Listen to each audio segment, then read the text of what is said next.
할아버지 고 양춘식 목사, 아버지 고 양명주 목사, 작은 아버지 양치호 목사를 따라 3대째 목회를 이어가는 양진호 목사입니다. 화면 아래 구독하기를 눌러주시면 대단히 감사하겠습니다. 어제는 대전에 10대 교환에 든 파남교회 홍성현 목사님이 의리상 눌러주기도 하고, 또 지난주에는 저 누구야, 그 연신내 쪽에서 제일 큰 서강교회라고 이상대 목사님이 양 목사 구독자 너무 적은 거 같아요. 눌러줬대요. 근데 아무튼 화면 아래 구독하기를 눌러주시면 대단히 감사하겠습니다. 돈 한 푼도 안 들어요. 자, 그리고 저희들은 우리 신학계통은 아니지만 칼바르트가 한술에는 신문을, 한술에는 성경을 이렇게 말씀하신 거, 그리고 또 주님께서 너희는 뱀처럼 지혜로우라고 그 양떼를 이길 가운데 보낸 것 같이, 그러니까 너희들은 뱀처럼 지혜롭고 비둘기같이 온순하라, 이렇게 말씀 전한 것처럼 이제 우리는 세상에 대해서 정확히 알아야 돼요. 근데 이게 너무 교회당 안에 가두는 성도들이 있잖아요. 꼭 이단 종파처럼 세상을 몰라. 근데 어디 빠지는 데 보니까 어리석은 계통 빠져. 그래서 우리가 이 시대를 아는 것도 굉장히 중요합니다. 그래서 우리가 삼국사기처럼 매일같이 그날 무슨 일이 있었는지를 말씀을 드리는데, 어제는 세계적인 얘기를 해볼게요. 세계적인. 아니요. 세상에 챗 GPT를 내가 이제 겨우 익숙해져갖고 아바타도 만들고 막 이렇게, 영상 작업도 하고 그러는데, 챗 GPT 말고 이 세상에 중국의 퀀트 헤지펀드인 하이플라이어, 정확히 말하면. 근데 아무튼 하이플라이어가 만든 인공지능, AI라고 하죠. AI. 이게 뭐냐면, 이게 스타트업 기업에서 만든 거예요. 이게 뭐 큰 기업에서 만든 게 아니야. 이게 뭘 만들냐면 딥시크를 만들어. 딥시크를 만들었네. 한글 써드려야지 뭐.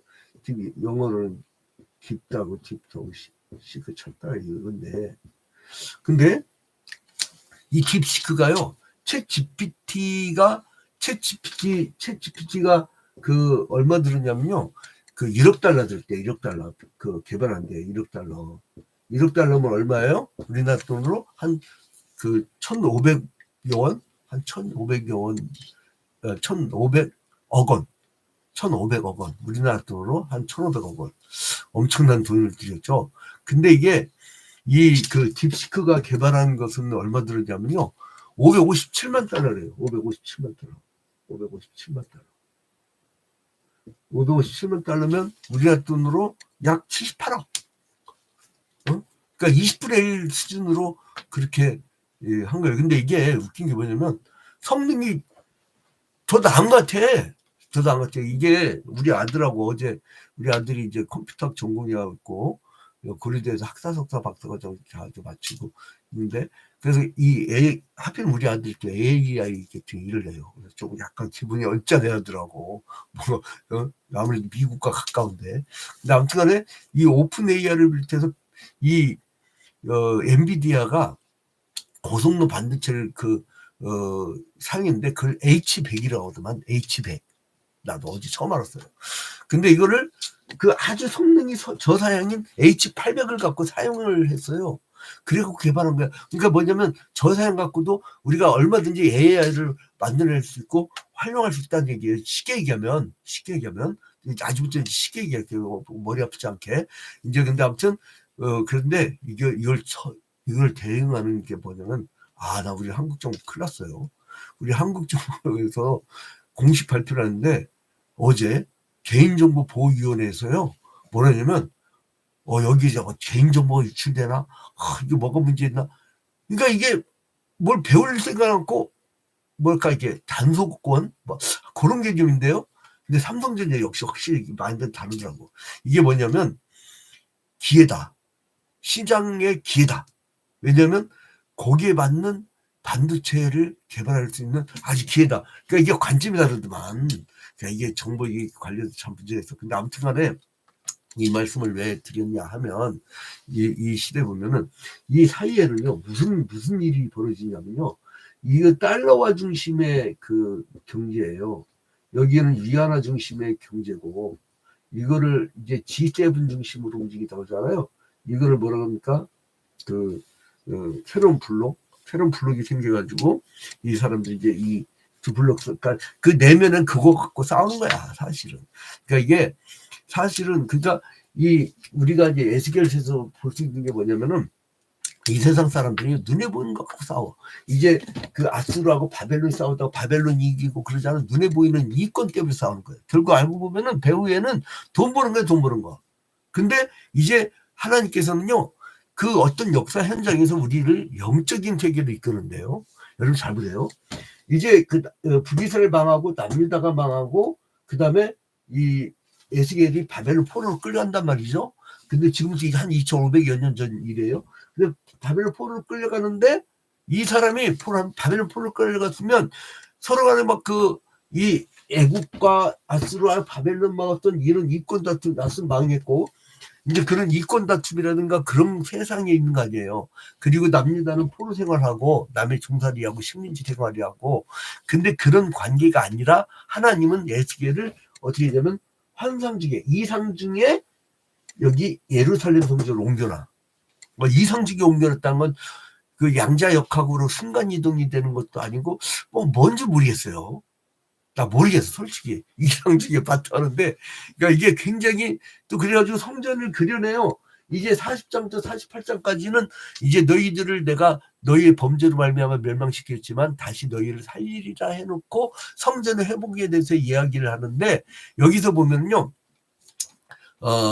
이제 그래서 성전과 제사장들 이야기가 쭉 나오다가 이제 48장으로 끝났잖아요. 내일이면 책거리입니다. 에스겔서.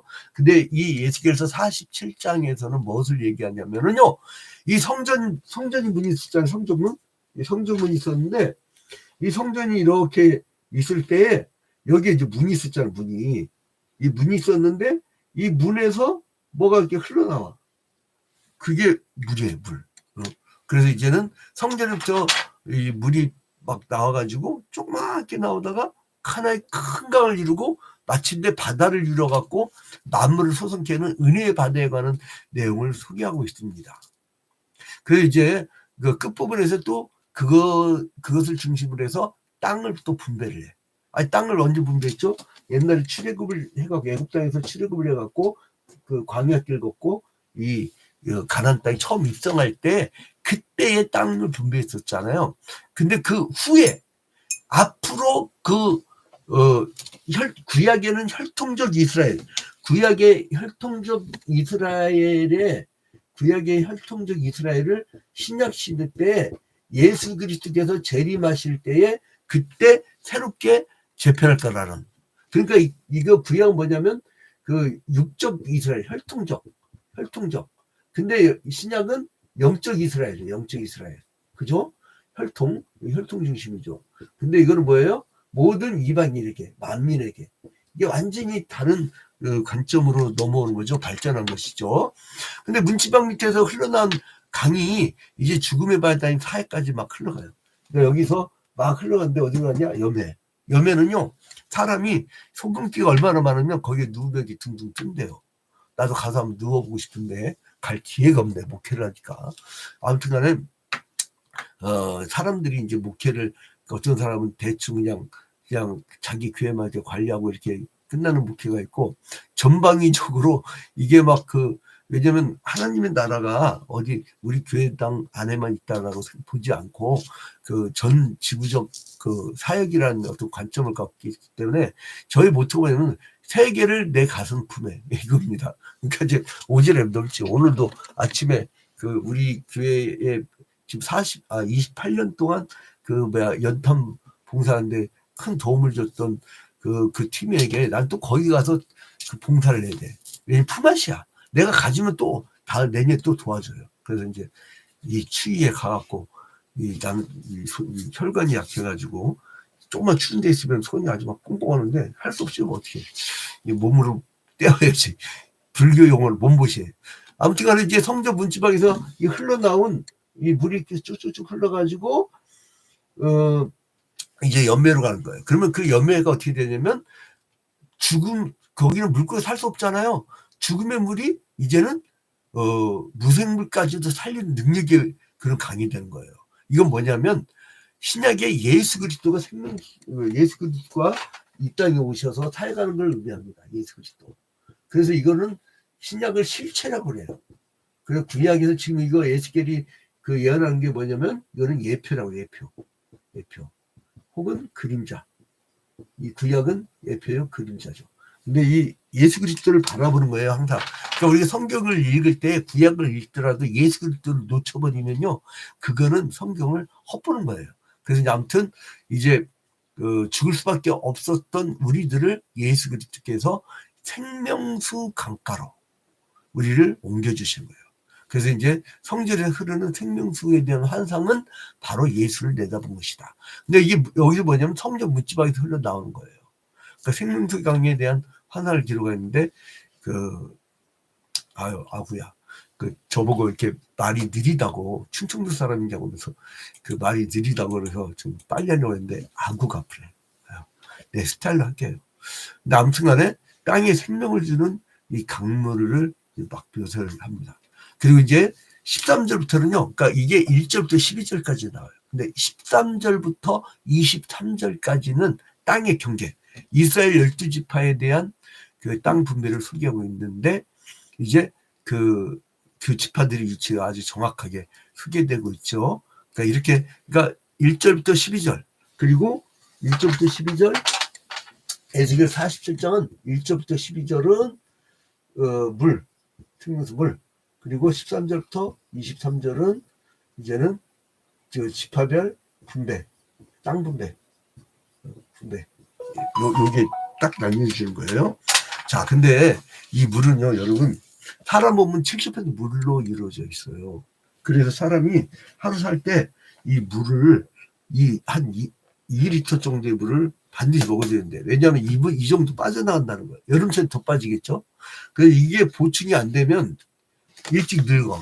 여자들 얼굴이 일찍 늙은 사람들이 물을 자주 안 먹는다는 거예요. 그래서 물을 자주 안 먹는 사람들이 근육에 이 근육도 말라가고 근육이 잘 안 붙는 거예요. 그러니까 그 뼈다귀하고 피골이 상접하다고 삐쩍 말르는 그런 스타일들은 뭐냐면요. 물을 안 먹어요. 여러분 나무도요. 물을 안 주면 이파리가 말라 죽습니다. 자, 이제 보니까 주님께서 에스겔을 반기네. 자, 그 큰 대지를 말씀드렸고 1절에 보니까 그가 나를 데리고 성전문에 이르시니, 성전문에 이르렀어요. 근데 성전의 앞면이 동쪽을 향하였는데 그 성전의 정문이 어느 쪽을 향해요? 동쪽. 그 에덴의 동쪽으로 이제 우리가 나왔고, 그리고 또 그 성막과 성전이 다 정문이 동쪽으로 향한 것은 주님의 그 간절히 우리를 기다리는. 그래서 아무튼 이 동쪽 그 문지방 밑에 물이 나와 동쪽으로 흘러다가 성전 오른쪽 제단 남쪽으로 흘러내리더라. 그러니까 이 정문에서 보니까 문지방 밑에 있어. 뭐냐면 이거는 율법과 주님의 말씀이 먼저 예루살렘부터 시작된다는 거예요. 율법이 먼저 시작됐잖아요. 구약에 율법이 없이는 신약을 어떻게 해석을 했겠습니까? 그러니까 구약 율법의 완성이신 예수 그리스도, 그걸 완성을 하신 예수 그리스도가 나온 건 그냥 나온 게 아니라 역사적 예수예요. 족보가 확실합니다. 족보가 확실해. 이렇게 족보가 확실한 경전 찾아봐요, 여러분.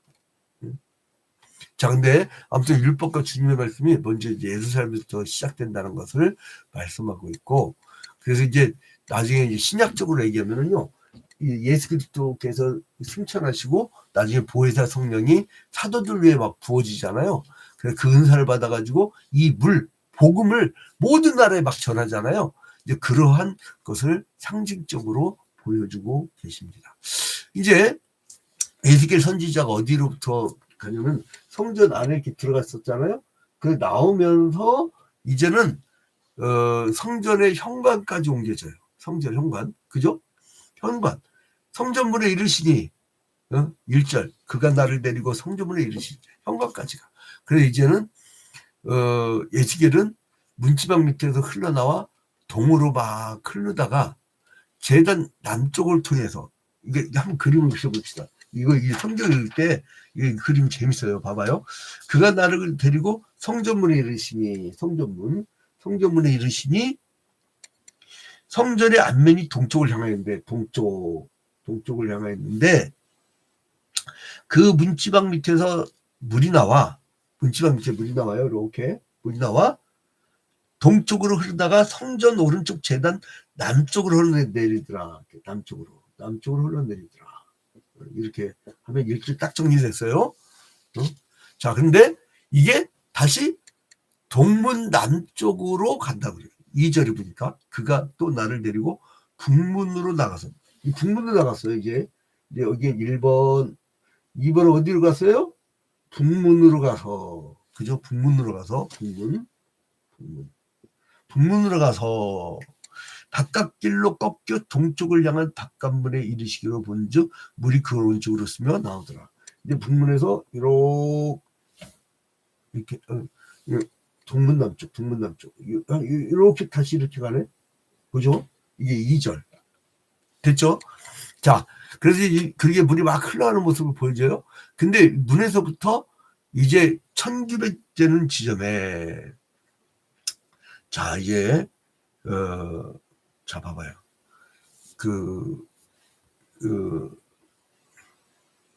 이 사절을 보니까 다시 천척을 측량하고, 그러니까 이게 한 1000규빗, 1규빗은 뭐라 했어요? 팔꿈치부터 손가락 끝까지. 이 1000규빗 된 집에 강물이 발목에 이르러요. 3절에. 1000규빗쯤 갔는데, 물이 발목까지, 발목. 자, 발목. 그죠? 3절. 자, 그 사람이 손에 줄을 잡고 동쪽으로 나아가며 천척을 측량한 후, 그러니까 1000규빗 내게 그 물을 건너게 하시니 물이 발목에 오르더니. 1000규빗 가니까 물이 발목에, 그림이 그려집니까? 그 다음에 이제는 이제는 어떻게 되면 무릎에 차오르고, 무릎 4절 무릎, 또 1000규빗 가니까 무릎까지 차올라요. 그죠? 그 다음에 이제 그 5절을 보니까 또 1000규빗을 더 내려가니까 어떻게 돼요? 이제 형실 많은 물이 되고, 이제 능히 건너지 못할 강이더라. 그 이제 무릎까지 오고, 그 다음에 그 4절에는 그러니까 천척, 그 다음에 허리, 또 천척, 3천척, 그 다음에 또 천척. 이렇게 나오죠? 3절 천척, 4절에 천척, 두 번, 3척, 그 다음에 5절에 천척. 그러니까 이게 4천척. 도합 4천척. 4,000규빗 정도 이제 측량하니까 이제 막 물이 가득 차게 된 거예요. 이제 그림이 그려지죠. 이제 그래서 이제 수영할 수 있을 정도로.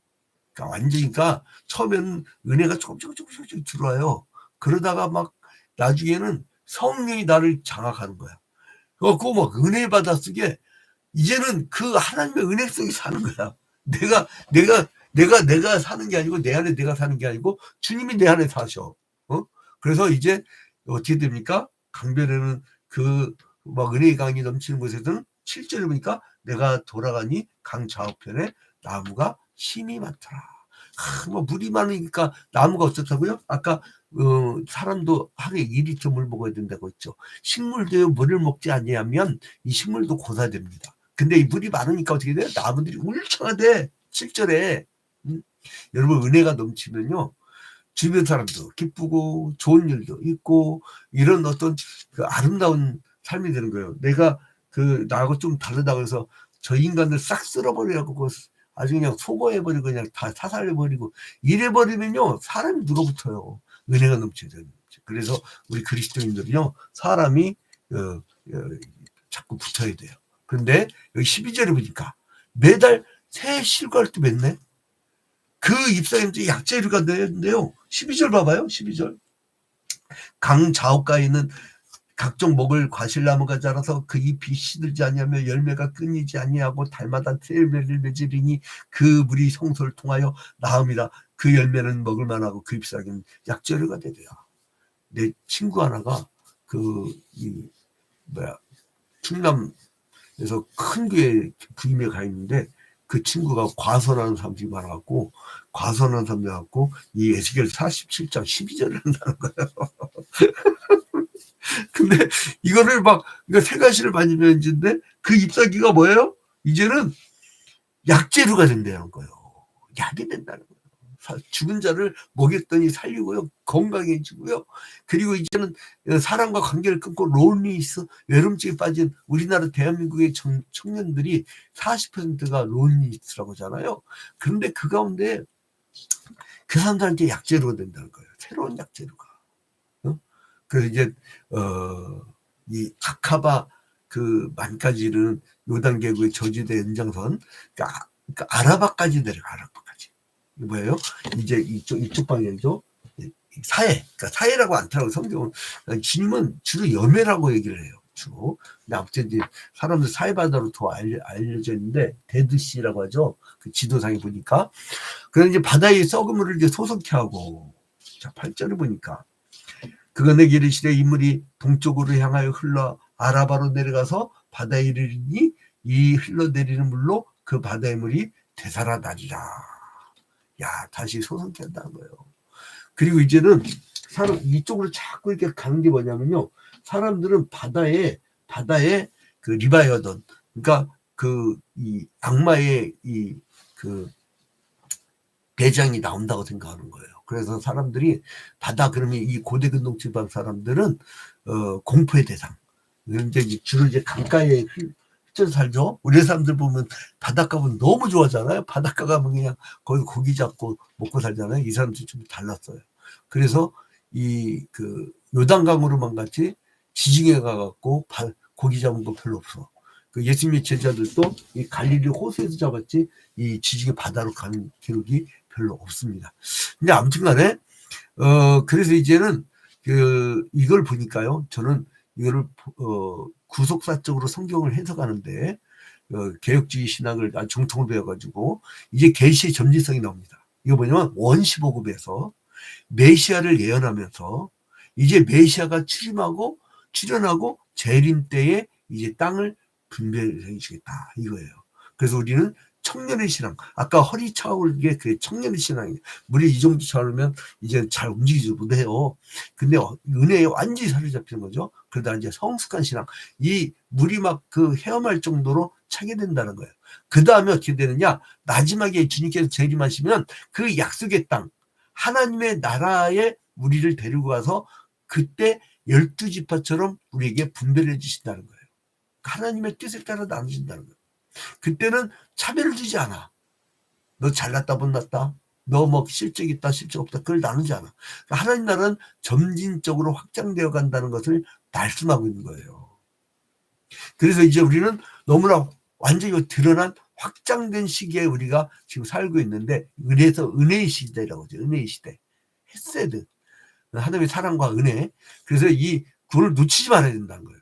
이 은혜의 바다. 그래서 여러분 항상 성령 충만, 은혜 충만, 사랑 충만, 그리고 선교 충만, 그런 하루가 되기를 주님의 이름으로 축원드립니다. 우리가 삶의 방법을 몰라서 못 사는 게 아니고 이런 방향성을 잘못 잡아서 그래요. 방향성. 은혜 바다 속에 푹 파묻히는 여러분이 되시기를